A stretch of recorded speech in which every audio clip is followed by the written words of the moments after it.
কখনো ভাবিনি আমি এই ব্যাপারটা নিয়ে কথা বলবো, কারণ এটা খুবই একটা সেন্সিটিভ টপিক এবং এটা অনেক মানুষের মনে আঘাত দেবে। কিন্তু আজকে একটা ভিডিও দেখলাম ইউটিউবে, যেটা আমি নিজেও হাইপ করেছি, এবং আজকে না হলে হয়তো কখনোই বলা হবে না। আমি অনেক বিষয়ে কন্টেন্ট বানাতে পারি, কিন্তু এই বিষয়টা একটু বলা দরকার। এই ভিডিওটা আশা করছি অনেক বয়স্ক মানুষের কাছেও পৌঁছবে। তাই জন্য আপনার যদি এই ভিডিওটা ভালো না লেগে থাকে, আমি আপনি করে কথা বলি না সহসা, কিন্তু যদি ভালো না লেগে থাকে 10 সেকেন্ডের মধ্যে প্লিজ দয়া করে সোয়াইপ আপ করে দেবেন। এটা প্রচন্ড পপুলার একটা পডকাস্ট, আমেরিকান পডকাস্ট, এবং সেখানে এরকম অনেক গল্প ধরা পড়েছে যেখানে বাবা মা তার নিজের বাচ্চাকে এক্সপ্লয়েট করেছেন ফ্যামিলি ভ্লগিং এর নামে। আজকে একটা মেয়ে ছোটবেলায় তার সাথে কি কি হয়েছে এই ব্যাপারটা একটা ভিডিওতে শেয়ার করেছে। সেই মেয়েটা আগেও এরকম অনেক ভিডিও বানিয়েছে মাকে এক্সপোজ করার জন্য। নিজের মা কি করেছে, মেয়েটি এখন মায়ের সাথে থাকে না, আইপ্যাড থেকে মেয়েটির অ্যাকাউন্ট খুলে তার সমস্ত ভিডিও ডিলিট করে দিয়েছে, এবং ছোটবেলা থেকে যত সে ভিডিও বানাতো তার সমস্ত টাকা তার মা নিয়ে ডিজাইনার ব্যাগ, একটা লাক্সারি লাইফ লিড করতো। অবভিয়াসলি ইউটিউবে কিন্তু ভালো টাকা দেয়, ভালো টাকা মানে কি প্রচুর টাকা দেয়। সে যখন ছোট ছিল তখন থেকেই ভিডিও করে। আরো একটা ঘটনা, আমি জানি না তোমরা কোনো পডকাস্ট দেখো কিনা বাইরে, যদি দেখো তাহলে বুঝবে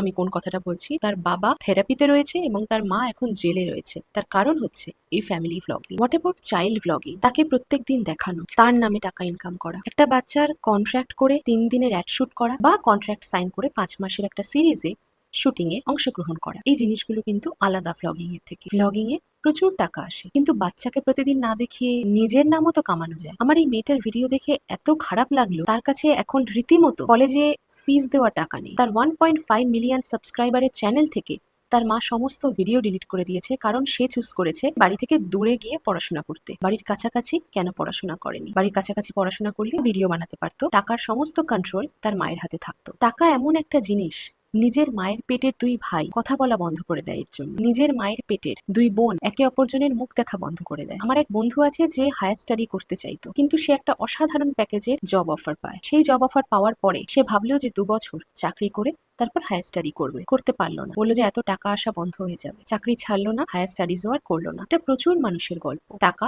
এমন একটা জিনিস। এই যে ডেলি ভ্লগিং বাচ্চাদেরকে দেখিয়ে করানো হয়, আমি বুঝি এটা একটা এন্টারটেনমেন্ট প্ল্যাটফর্ম, আমারও বাচ্চাদের দেখতে খুব ভালো লাগে। বাচ্চারা সত্যিই নিষ্পাপ, কত ইনোসেন্ট। কিন্তু এই যে বাচ্চাদের 365টা দিন দেখিয়ে ইনকাম করানো, আপনাদের মনে হয় বাচ্চারা সবসময় ক্যামেরার সামনে সেটা ন্যাচারালি করছে? আমি বুঝি আপনারা বলবেন যে বাচ্চাটাকে দেখাচ্ছে হয়তো বাবা মায়ের ব্যাপার, তোমার কি? সত্যিই তাই, আমার কি? কিন্তু যখন একটা মেয়ের সাথে ভুল হয় তখন জাস্টিস চাওয়ার জন্য মানুষ পথে নামে না, মানুষ অবরোধ করে না, মানুষ ইমোশনাল।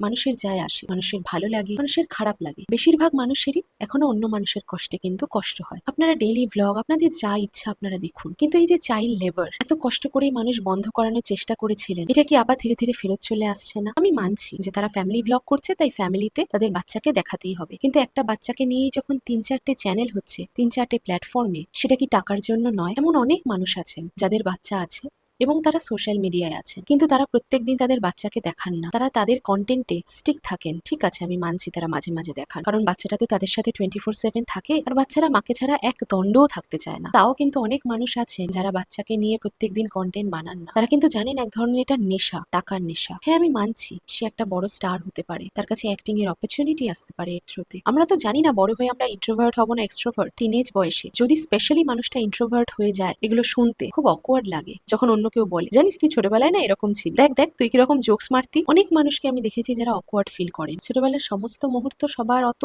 ভালো লাগে না। বাংলায় যে হারে ডেলি ভ্লগিং, চাইল্ড ভ্লগিং শুরু হয়েছে, আপনাদের মনে হয় না এটা কোনো না কোনো ভাবে একটা বাচ্চাকেও হয়তো অন্ধকারের দিকে নিয়ে যাচ্ছে? আমি শুধু এই টপিকে একটু ডিসকাশন করতে চেয়েছিলাম আপনাদের সাথে। আপনারাও কমেন্ট সেকশনে বলতে পারেন আপনাদের যা ইচ্ছা, যদি রাগ হয় রাগও উগড়ে দিতে পারেন, সেটা তো আমার হাতে নেই। আমি কথা বলছিলাম এই ভিডিওটি নিয়ে। মেয়েটি কত কষ্ট করে এগুলো বলছে। কয়েকটা মিনিট সময় থাকলে এই মেয়েটার ভিডিওটা দেখে আসবেন, তারপরে বুঝবেন সোশ্যাল মিডিয়ার ডার্ক সাইডটা কতটা অন্ধকার। এতটাই অন্ধকার যে একটা অ্যাডাল্টও সামলাতে হিমশিম খেয়ে যায়।